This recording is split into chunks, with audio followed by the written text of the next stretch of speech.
মুখ্যমন্ত্রী শুভেন্দু অধিকারীর সাথে তামান্নার মা কদিন আগেই দেখা করে এবং তারপরেই তামান্না হত্যা মামলায় গতি আনে পুলিশ এবং তারপরেই 3 জনকে গ্রেপ্তার করে পুলিশ। এই নিয়ে টোটাল 19 জনকে গ্রেপ্তার করলো পুলিশ, যদিও এখনো 5 জন পলাতক।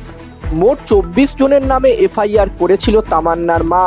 মোট 19 জনকে গ্রেপ্তার করেছে পুলিশ এবং 5 জন এখনো পলাতক এবং তাদেরকে খোঁজা হচ্ছে।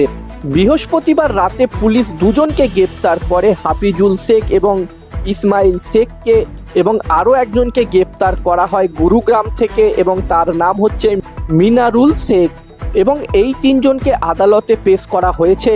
গত বছর 23শে জুন কালীগঞ্জ থানার মোলান্দি গ্রামে দুষ্কৃতীদের ছোড়া সকেট বোমার আঘাতে মৃত্যু হয় নাবালিকা তামান্নার। ঘটনায় নিহতের মা সাবিনা ইয়াসমিন মোট 24 জনের নামে পুলিশে কেস করে, পুলিশের কাছে এফআইআর করে। অভিযোগের ভিত্তিতে তদন্তও শুরু করে পুলিশ।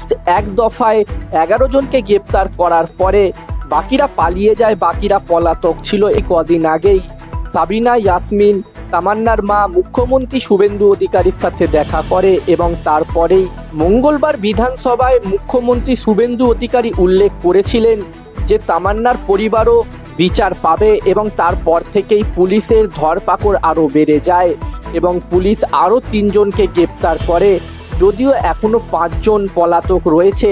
এবারে দেখার বিষয় থাকবে এই 5 জনকে পুলিশ কত তাড়াতাড়ি গ্রেপ্তার করতে পারে এবং এত তাড়াতাড়ি এত ভালো অ্যাকশান নেবার জন্যে মুখ্যমন্ত্রী শুভেন্দু অধিকারী এখানে পুলিশকে ধন্যবাদ জানিয়েছে।